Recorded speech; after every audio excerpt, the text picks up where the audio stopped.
My name is Kumo, and I'm a course advisor for ECT. Thank you all for joining us today for this webinar. And I would just like to turn your attention to the notifications and the sound. Can you please just turn them off to minimize any disruptions that may occur during the webinar? So we do also have a Q&A function. So it's just next to the chat box above your screen. And you can pose your questions there for Dr. Abdul or myself, and we will take them closer to the end of the session.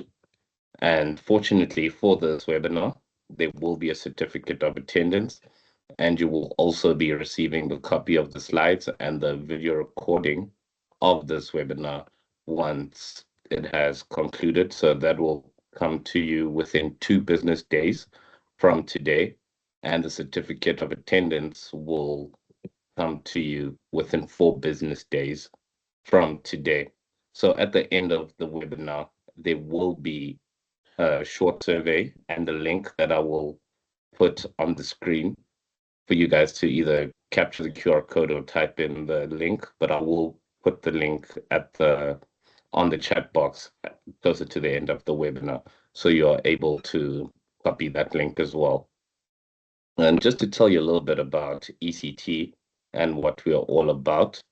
So basically, ECT is an engineering specialist institution, and we've got industry-driven programs with world-class education, and that's made possible by our lectures and our unique delivery model.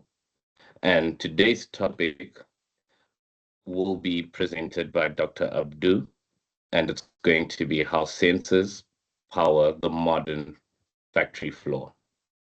So Dr. Abdu is our industrial automation program leader for ECT, and he will be taking you guys through this presentation. So Dr. Abdu, if you don't mind, you can go ahead and take it away. Thank you so much, Komu. Hello, everyone. Welcome to this webinar. Thank you for taking the time out of your busy days to attend and to see what we are talking about. It's always good to see people enthusiastic about certain topics and want to learn more and want to know how things can be done or is getting done or carried out within the manufacturing industry. So to start with, a little bit about myself. I'm Abdu Shalan. I am the program leader for industrial automation programs, the undergraduate and postgraduate levels. Sorry, what is... let me see. Okay. Undergraduate and postgraduate levels, I take care of them, take care of making sure that the programs are lined up with industry requirements. The students are getting the required knowledge and education and experience that industry is looking for. We are very different from any normal university that you might have heard of or came across in the nature of our focus. Normal university will have all the different departments and all the different schools with high focus on academia, and academia is different from industry. And this is always a big gap whenever you finish a degree and you go to find a job within your degree, and you find out that majority of what you did learn or what you did use is different from what the industry is using or utilizing. And this is what we focus on. We try to make sure that whatever we teach, whatever we use, everything within our context is driven from industry requirements and industry feedback. We have multiple panels with industry experienced people that always keeps us on the top of our game and gives us really good feedback. I'm sure you know that our mode of education is online. So again, we are different in the nature that, well, you don't have to attend physical classes, rather than it is all hosted and carried out online. Everything is recorded, whether it is the lectures or the tutorials. We have wide range of softwares, industry aligned softwares that help you to gain the knowledge that you require. We have our unique remote labs that you can access from everywhere in the world and give you access to our software and our physical equipment as well. We make sure that you are ready basically for your next step and your next venture in life. My undergraduate degree was mechatronics engineering, and then a master's in engineering management, and then a PhD in industrial automation and advanced maintenance practices, with a focus on Industry 4 technology, and in the way that, in a basic way, how do we fix machines or modern machinery in a better way?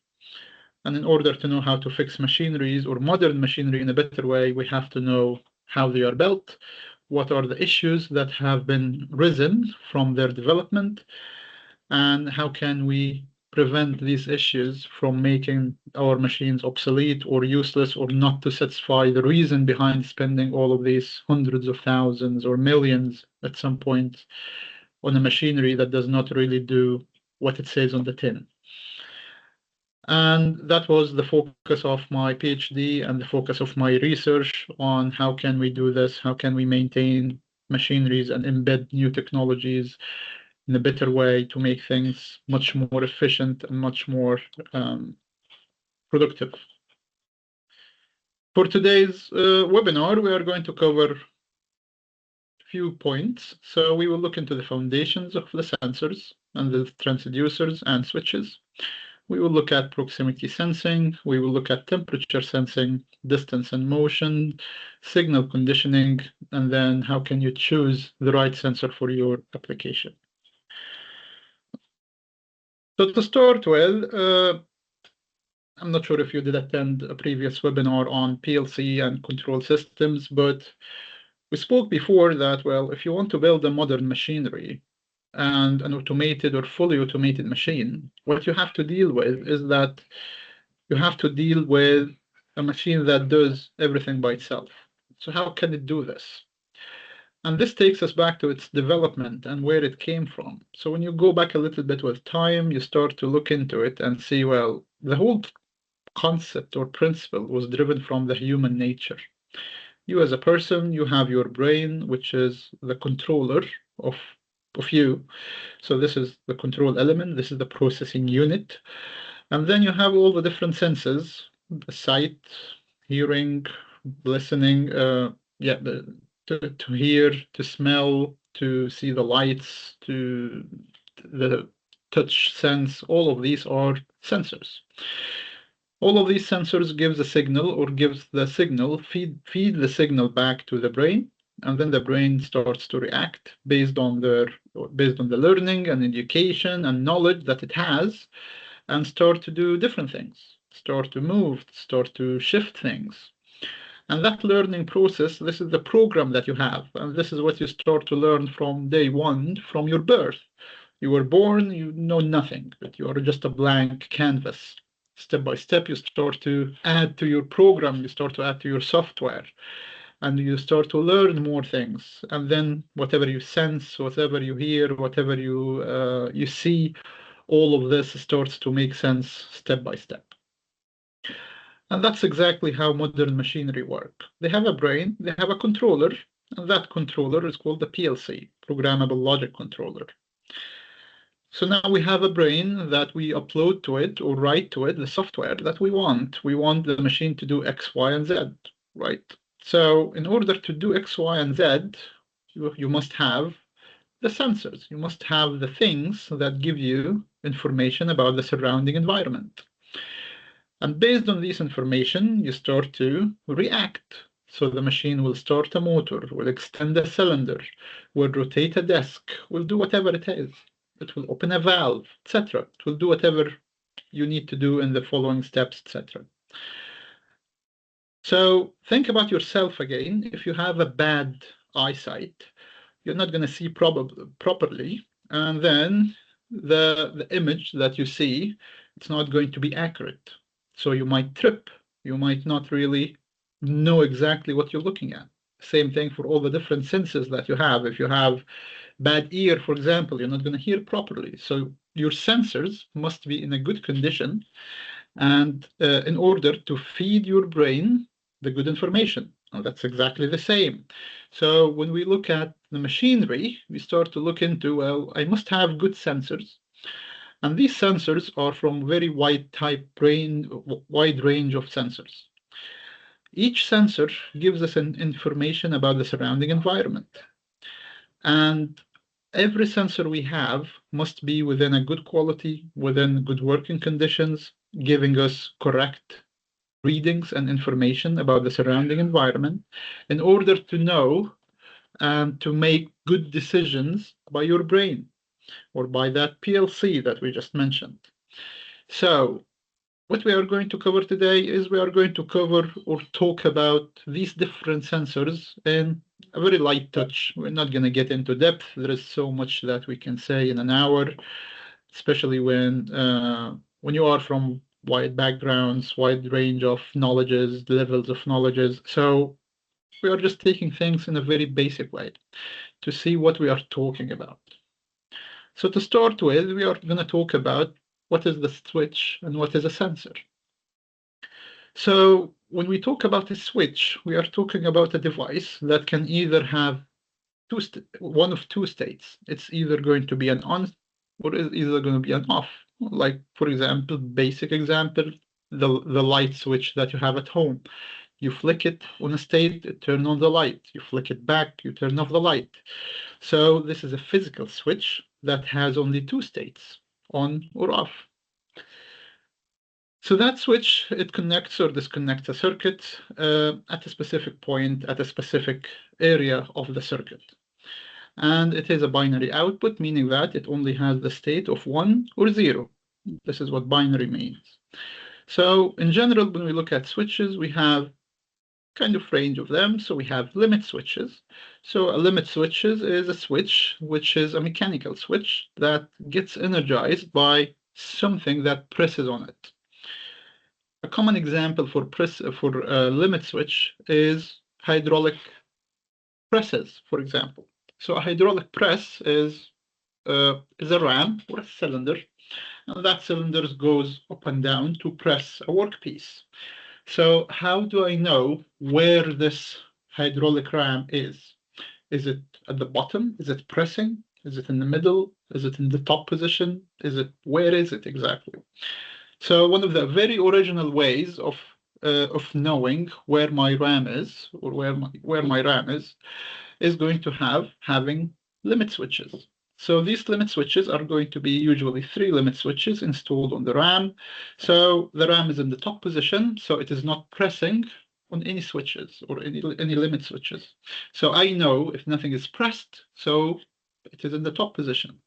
And then it starts to go down. It is going to press that RAM, it's going to apply force because this limit switch has some sort of, let's say, if we can draw it here, so something like this, and it has a lever, and that lever has a roller, and here is a button. So, well, it's better if we had it in the opposite way, so maybe I can do it the opposite way to make more sense.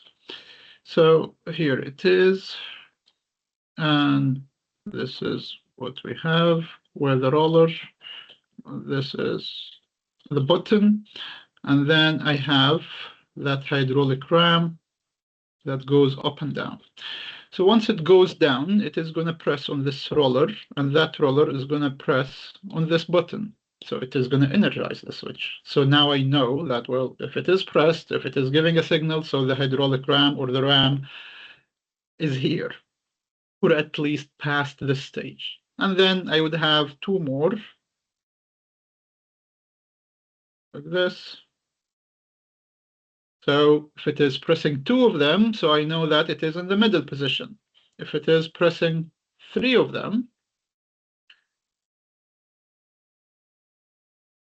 I know that it is at the bottom position. So all the switches are pressed. So let's say this is the direction, and this is the workpiece that I'm working with. It goes down, it will press on the 3 of them. It goes up, it depresses one after another until all of them are depressed. So I know that it is at the top position. And this is one of the usages of the limit switches. Then other types is going to be pressure switches, which gets energized by the pressure inside the cylinder or inside the tube or inside the piping system. So the pressure extends or increases, it presses on that switch, applies mechanical pressure on that switch, so it flicks out. Other type is going to be a proximity sensor, which is, or a proximity switch. So this is non-touch or no touch or isolated switch that works based on two types, which we are going to talk about, but a capacitive or inductive proxy switch or proxy sensor that gives you an idea about if there is a presence of an object in front of it or not. So these are the switches, and then talking about the sensors or transmitter. So we are talking about a continuous signal, and we're not talking about only the state of on or off, rather than we started to talk about variable input, variable data. So you can think about a temperature sensor from a 0 to 100, from a negative 200 to 1000. So it is variable signal that gives us an indication about certain degrees or certain parameters. The same is going to be with the light sensor, for example. So the intensity of the light, like the LDR, we have ultrasonic sensors, we have encoders, and we are going to talk about these in the coming slides. So this is what you can see from the switches in practices or in practice, and this is an example of how they are constructed or how they generally operate.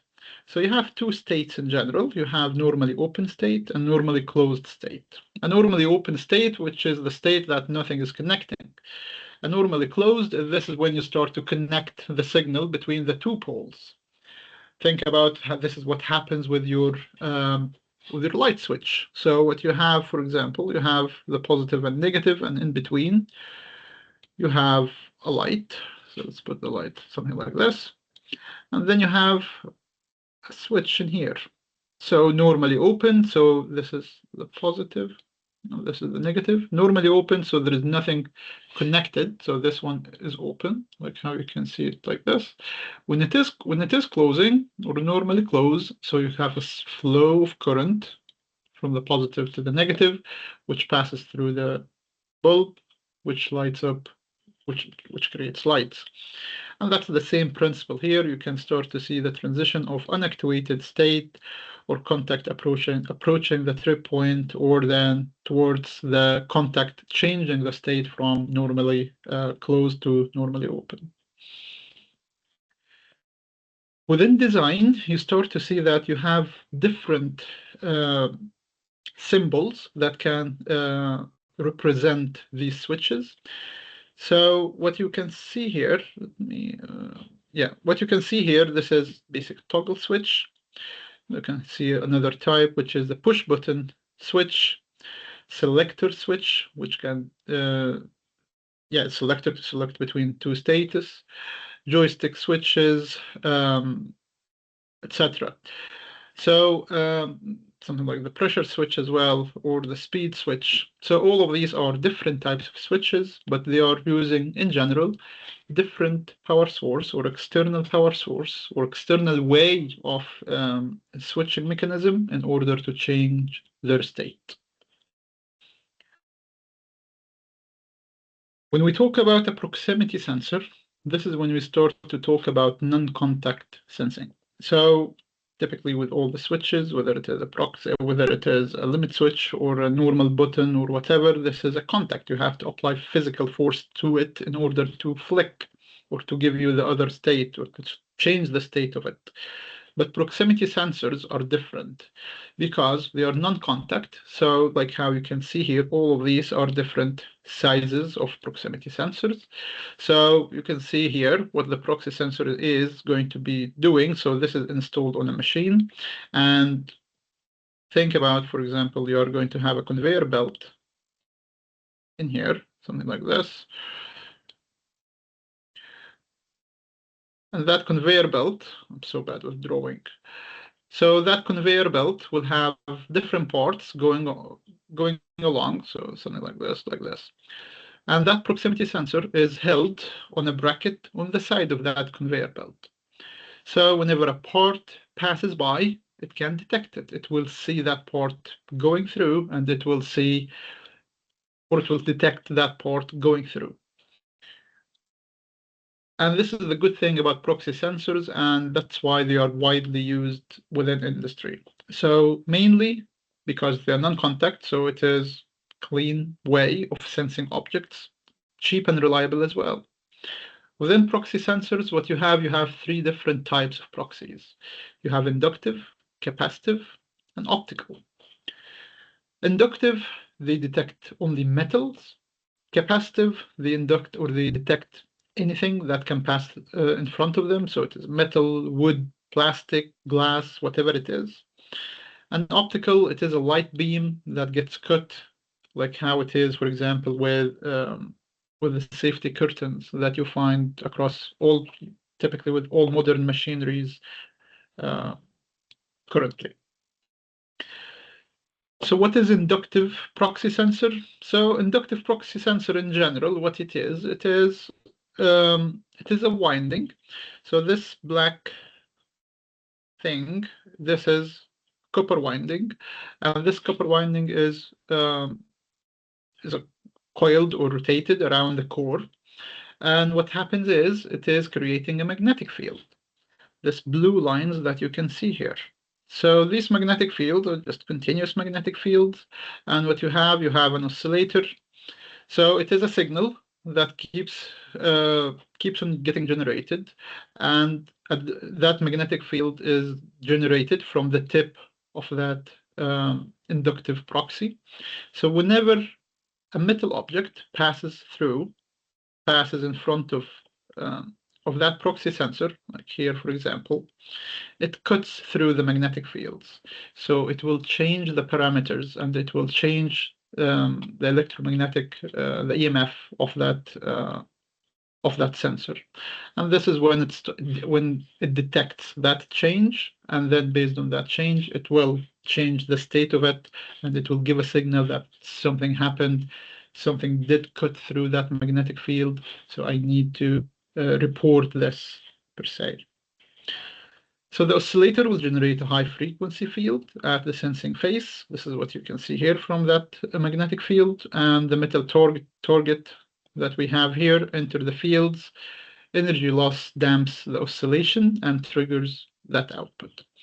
It is usually a 3-wire sensor, so you get positive, a negative, and a signal.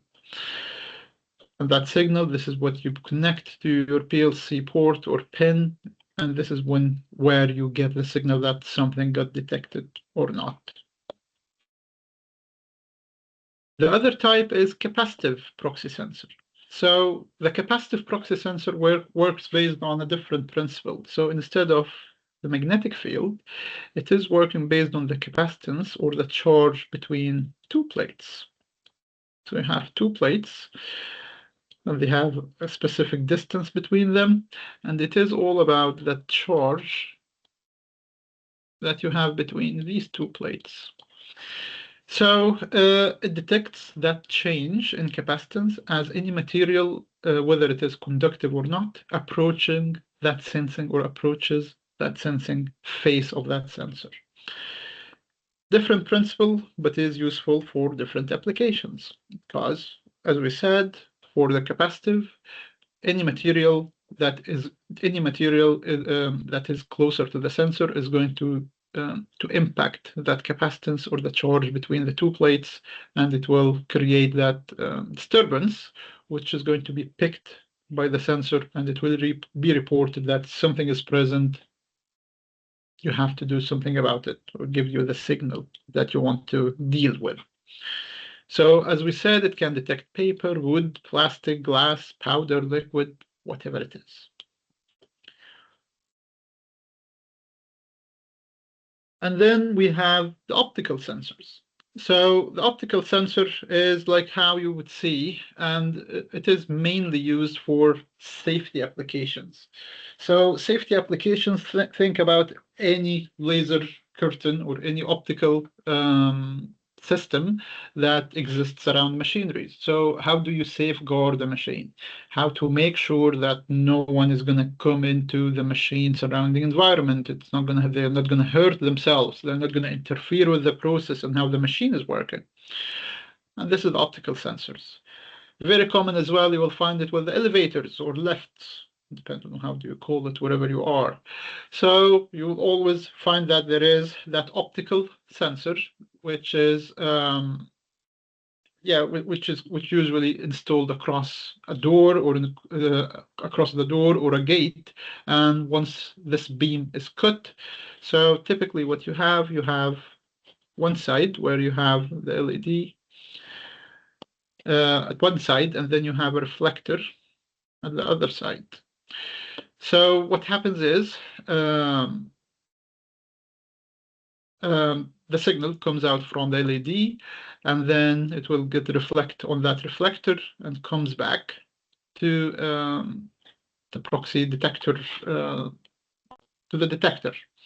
So when you pass across and you cut across in front of that LED, well, the signal is not going to pass through to go to the reflector, and it's not going to be really detected by the receiver.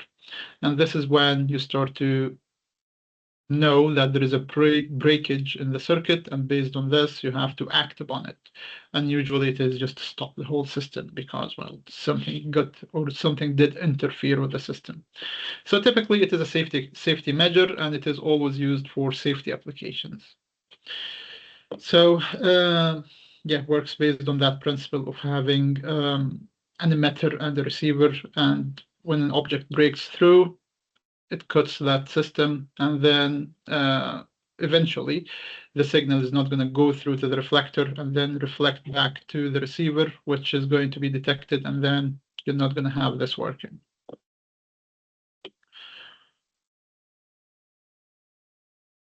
Another type of sensors is LDR or photocell. And what the LDR is, it is a light sensor. And what it does, it detects the intensity of light.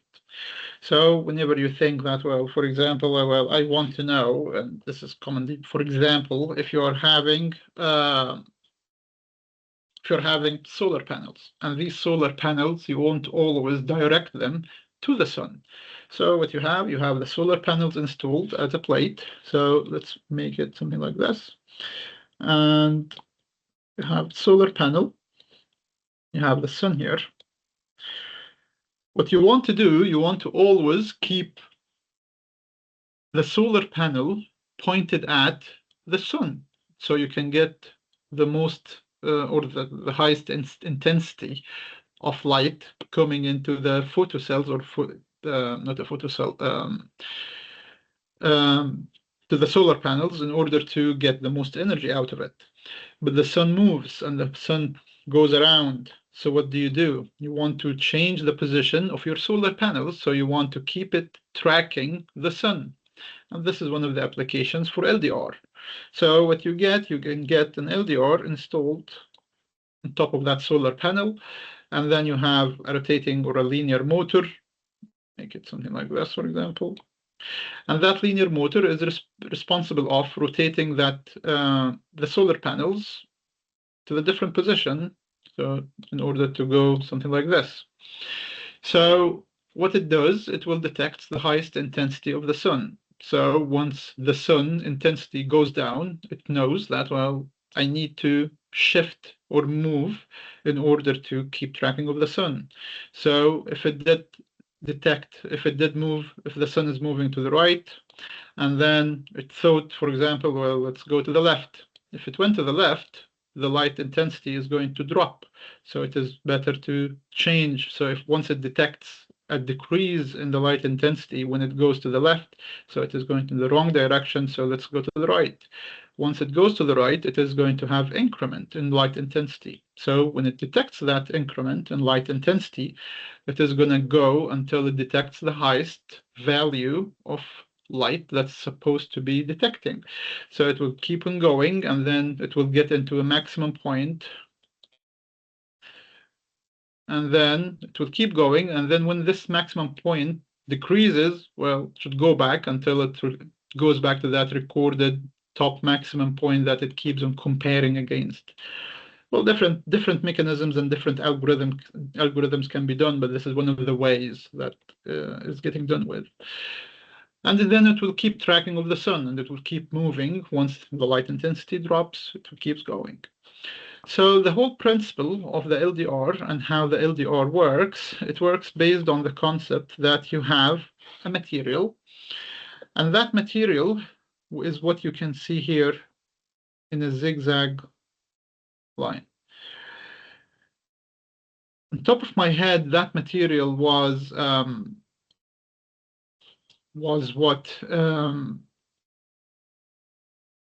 cadmium. So that cadmium material is a material that will increase its conductivity by the increment of its exposure to light, and it will decrease its conductivity by low light.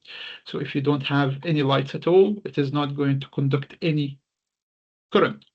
If it is exposed to high light or high intensity light, it is going to conduct more light because its resistance will drop. And it is all back to that principle of operation. Because what you can get here, or what it is relying on, it is relying on voltage divider. We know that the equation of typical voltage divider is V output, V reference multiplied by R reference, or R2.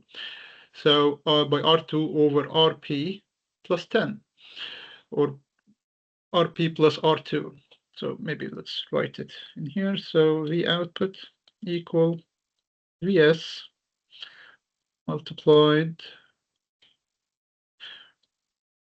by R2 over RP or R1 plus R2. So the Vs is what this LDR works based on. So it's 5 voltage. And then the R2 for the LDR, it uses a resistance of 10 kilo ohm. So this is why you have 10. And then the RB or RP, this is the resistance of the material or the cadmium material that it has, which changes by the light intensity. And then again, this is the R2, which is the 10 kilo ohm for the LDR, for the circuit of the LDR. So you can notice here what we get for V output. If we started to have very high resistance from the LDR, which is the RP, the voltage is going to drop and is going to near to zero. But when we have the least RP, so the least resistance from the RP, when we have the most light impacting or subjected to the LDR, we are going to have the highest V output nearing the 5 volt. And this is what the mode of or principle of operation of the LDR works. LDR works in environments or applications that do not really provide or they do not really require very high precision and high switching mechanism. It takes time for the detection of light, and it is not, even though it is almost linear in its application, it is not still linear, and it is linear in certain segments. So for certain applications, like how I mentioned with the solar panels, this is going to be okay. It is not something that is a very high pace or high frequency operation that requires very instant switching and very instant applications or operation. So it's fine to use an LDR. It is okay and fine enough. If it is a greenhouse application, for example, well, when you have too much sun, for example, well, open the gate or open the gate for airing the system.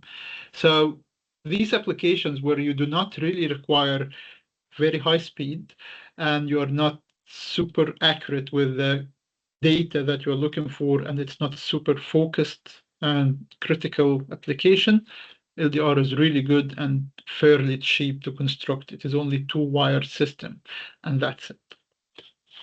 And that's why LDR is very common, and it's used in in lots of applications in general, because of how cheap it is, how almost linear it is, and how easy to use it is, because just a very basic voltage divider equation that can operate it. So moving on, we will look into temperature sensors, and temperature is mainly what exists and gets used across industry in every application. Anything that you require will have, or any industry or any manufacturing application, there is always a temperature sensor. So in general, what you have 3 types of temperature measurements. You have a type based on expansion, and you have electrical type, and you have radiation type. When you look at the expansion type, so this is when you have bimetallic thermometer, where you have a liquid in glass, like how it is with the normal thermometer that you might see. So you have a liquid in glass, it expands with the temperature and it retracts with the cold, with being exposed to cold temperature. So typical, easy, straightforward. And it is a filled system, because you have a liquid that is running inside the system. And then what you have electrical type, and this is where you can find the thermocouples or the RTD, the resistance temperature detectors. And these are 2 of the main ones that are getting used heavily in industry. And then you have the radiation, which is non-contact, infrared. Think about the ones that have been used during COVID to measure the temperature of the people. So it's a infrared temperature sensor that measure your temperature remotely, let's say, without any contact.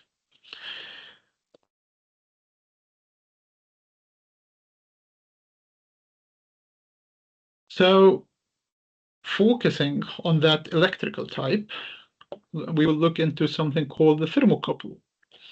So a thermocouple works based on the principle of having 2 materials, material A here and material B.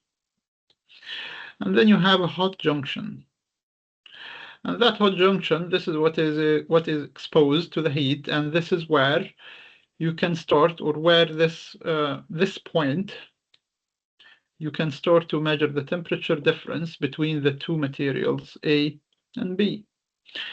And it works based on the principle of comparing the temperature that it is detecting to a reference material, or a reference temperature called reference junction. That reference junction used to be used, or it is used, in the past used to have, for example, an ice bath. So you have an ice bath that you have a known temperature of, so it's 0 temperature. So you can always go back to that reference junction of the ice bath to know, well, where am I out of this ice bath? And based on this, you can start to find out what is my actual temperature. And this good, because you can't really have an ice bath with the sensor. This is where you started to have different reference junctions made out of certain materials that can always be referred to as, this is what we can use in order to know what is our actual temperature. So it is 2 dissimilar material joints at a measuring hot junction. A temperature difference generates a small EMF, and then the voltage gets mapped to a temperature via a standard table. So the issue with the thermocouple that it is not linear, meaning that we cannot just have a certain gain or a certain calculations that can tell us, well, if based on that temperature or that of that voltage readings, it is, for example, 10. So if it is 1 voltage, so it is 10 degrees. So 20 volt, it is going to be 20 degrees. It is not linear, so you can do this. And that's why there is always has to be a reference to the standard table of the thermocouples that can tell you exactly what voltage refers to what temperature. It is good in the fact that it has wide range, it is rugged, it is self-powered, and does not really need any external power source to excite it and to operate it. And then the other type is RTD, or resistance temperature detector. So the RTD, in a very basic way, it's a material, and when this material is exposed to temperature, its conductivity or resistance, the internal resistance of that material is going to change. And based on that conductivity, you are going to start to measure or receive different voltages. And based on that voltage that you read, you can start to map it against the table or the correct temperature readings that reflects that specific voltages. It is not like how it is with the thermocouple with a high range, but it is very accurate. And it has very high accuracy and very highly linear and stable and repeatable over its range. So very good temperature, but it is an expensive temperature sensor. So it is all about the trade-offs and what do you need for your application and what suits you better or best more than others. So it is best when accuracy matters more than extreme range. Because for the thermocouple, you can start to have ranges from -200 to 1200 degrees Celsius. And this is a really good wide range that you can use it for. But for the RTD, it is much less and much limited than this because there is so much that you can measure or have reference with in accordance to the conductivity or the internal resistance of a material.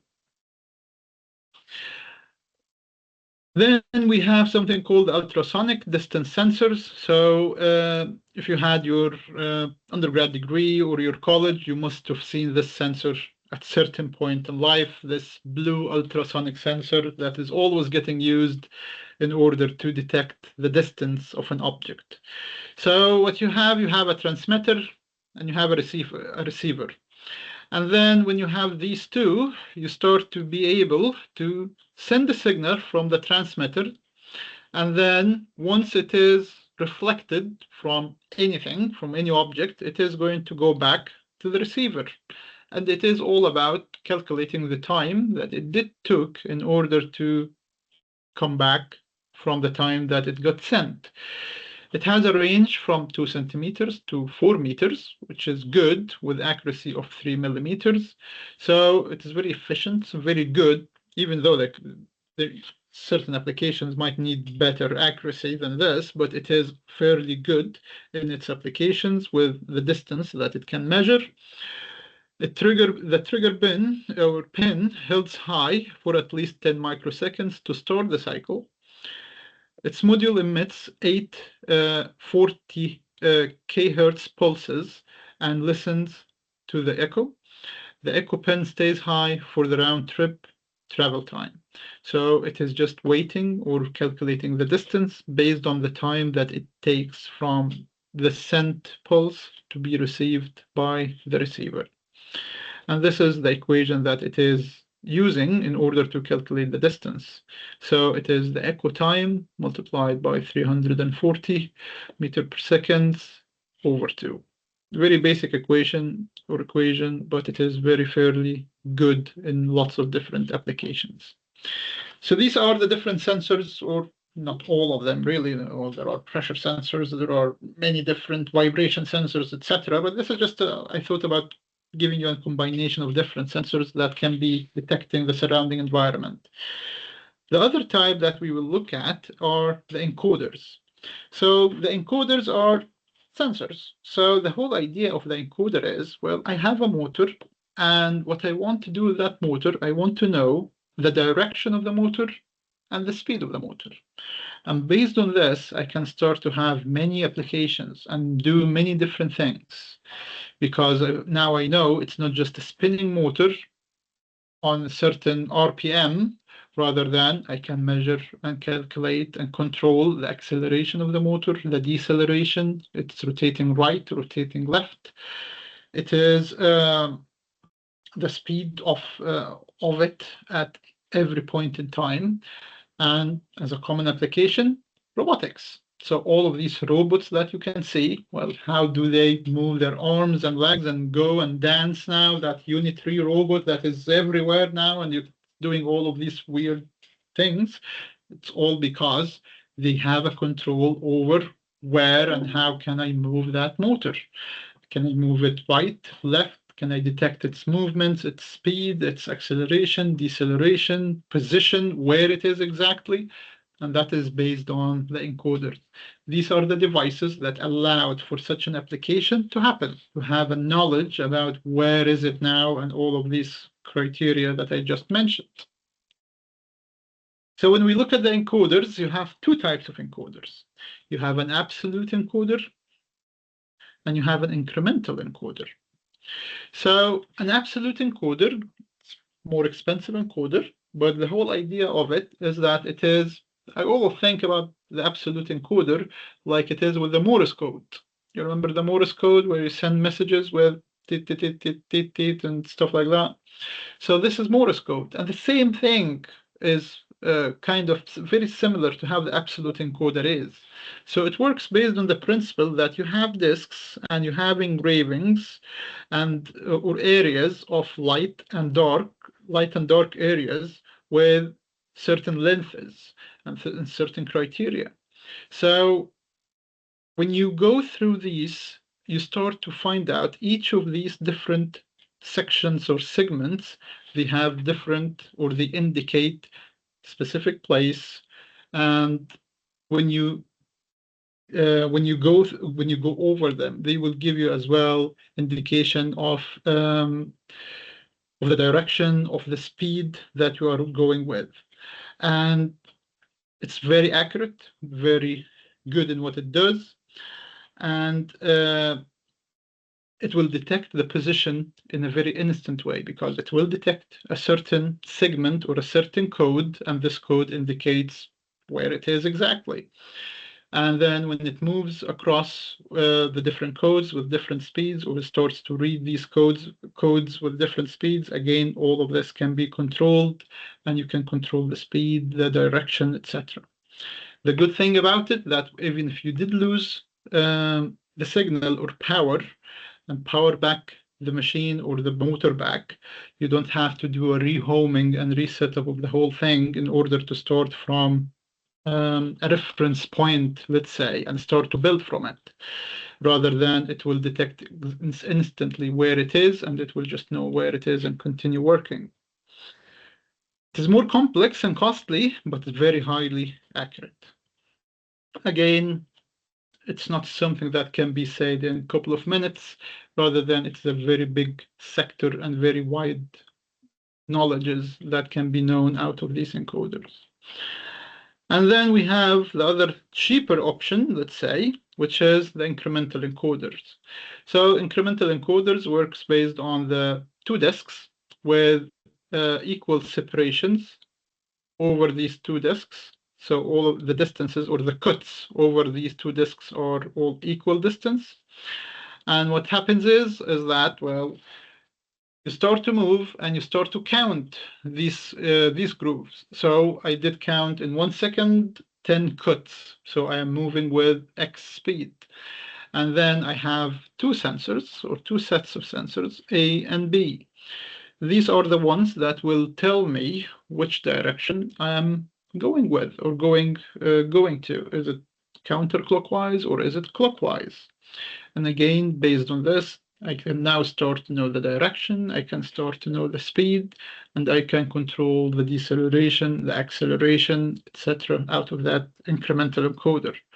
But again, it works based on a reference point. So if it did lose power, you have to go back and do the homing position for that whole motor to know where it is starting from, so it will know the original position of it and start to build on the knowledge of it. If you get into robotics, or if you are from the robotics, so for example, if you have a room like this and you have your robot here, so the mapping, or for that robot to know where it is, it has to know, or it should have a reference point. So that reference point, let's say, for example, it is that top point. So it knows I'm here, and then I'm going to take 2 steps to the bottom, and then 2 steps to the right, and then 2 steps up, 2 steps right, 2 steps or 5 steps down, etc. And now I am at this position. But all of this, I know where I am from the reference point that is here. And this is kind of the idea of the incremental encoder. It is working based on a reference point. But the absolute, it doesn't do this, rather than it starts to build the knowledge based on where it is and based on the surrounding environment, etc. And this is, again, it's big topic, big industry. Get yourself into gazebo and get yourself into robotics programming, etc. So it's something for a different topic. So for the encoders in general, so architecture-wise, you have either a linear or rotary encoders. So again, different applications.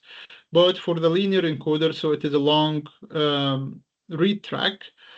So it has all the cuts on it, or all the different tracks or grooves, or the dark and light segments linearly. It's a compact read head measure straight line, travel directly, ideal for axes and stages needing precise linear position. So again, whenever you are, let's think about, for example, you have a pick and place system. So a pick and place system is where you have, let's say, or palletization system. You have a pallet, and then you have an X and Y. X and Y rails, and then what you do, you are palleting things, boxes, let's say, for example, on this pallet. So you want to put everything next to each other correctly, even though I'm not doing it right in the drawings, but you want to do it correctly, and you want to pick and place things in each of these places in the correct way. And this is where you start to use, as an example of the usage of linear encoders. And then the typical ones are the rotary ones. And again, it is all about converting that rotational mechanisms into known information, and you can control that speed, velocity, etc. And you be more familiar and more aware of what you do and how do you do things. So the last thing to mention before we wrap up is signal conditioning. So any of these sensors that we just mentioned, by themselves, they do not give you the sufficient information to be processed by the brain or by the controller that you are using. So what you would get from the LDR, or whether you get from the thermocouple, you are getting millivolts, or if you are dealing with a strain gauge, for example, you are getting microvolts out as an input, and this is not sufficient and not enough to be used with a microcontroller. In addition, you get noises, so you can get lots of different noises that can impact that signal. So you cannot really get a sensor connected to the controller and expect that, well, it is going to work how it should be. And this is when, or where you have an op-amp. So an op-amp is a device, and that device works based on the principles that it is going to do few jobs. It is going to amplify the signal because it is very small coming out of a sensor. It is going to compare against a reference, so it will know what is your current readings based on an actual reference that it is reading against. So it can do that comparison, and it can do switching and flipping and signaling. Buffer and isolation stage of a specific readings. It filters and combines inputs, so filters all the noises, or it can gather different readings together from different sensors. It has different types. We're not going to get into it, but it has inverting op-amps, non-inverting op-amps, or voltage comparator op-amps. So for the inverting one, it is it's for the gain, so it can increase on the gain, and phase flipped. So it flips the phase of that signal that it is getting, because it will receive the signal on the negative terminal, and then it will flip it and give you inverted signal. And then you have the non-inverting, or the voltage comparator, to compare against different signals or reference signals. So by the end of today's webinar, it is worth knowing how do you choose the right sensor. So you always have to know, or you have to be, you need to know what needs to be measured. What actually are you trying to do? So is it temperature? Is it vibration? Is it pressure? Is it elevation? Is it whatever it is? You need to know what the range and accuracy that you're looking for. Each sensor, even from the same family for temperature, for example, you have different ranges. So what are you trying to measure from? Temperature-wise, is it 0 to 100, negative 100 to 200, negative 200 to 500? What is your range? And then the accuracy. Again, does your application requires very high accuracy or not? You have to decide because higher accuracy means higher price. So higher price, lots of different financial impact. So you need to know exactly what you need. And then the output and the interface that you want to deal with. So is it discrete or analog that you want to deal with? Is it wiring and the wiring and the controller input? So is it 0 to 10 voltage, 10V? Is it 0 to 24 voltage? Is it 4 to 20 milliamp?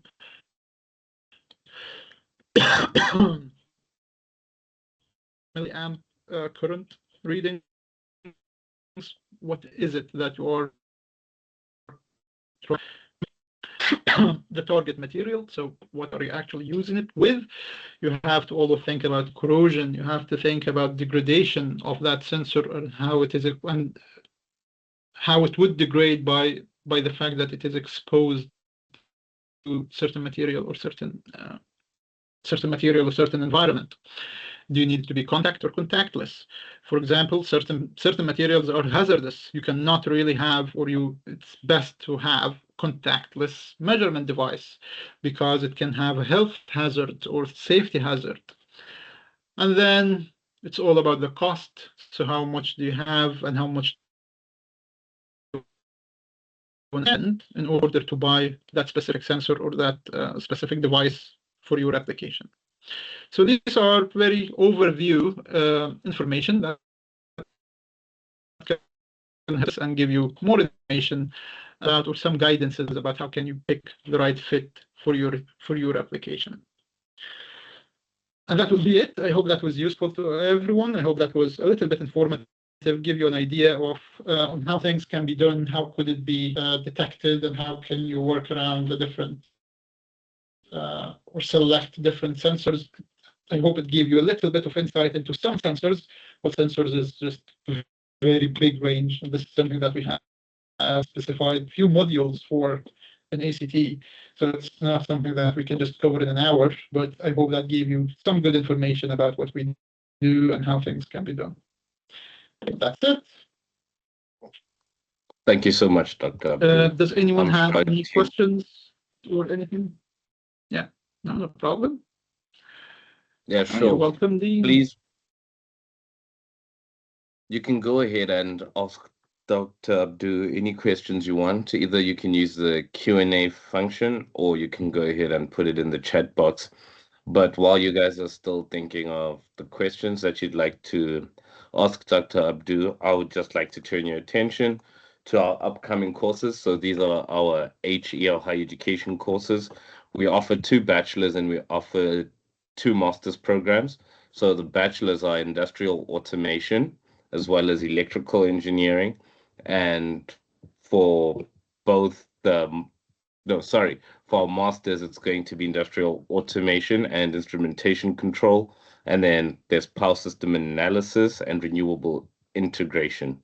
So those are coming up. The bachelor's is coming up in September, and then our masters will be coming up in October. Alternatively, you can take a look at our February intake. They both have a February intake. And now we will be offering professional certificates of competency. These are our 3-month short courses, which are non-accredited, and these are delivered by ECT's affiliated institute, which is, some of you might know, it's the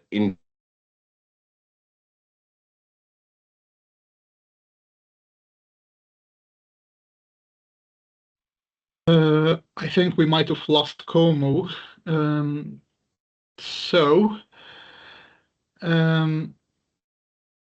Okay.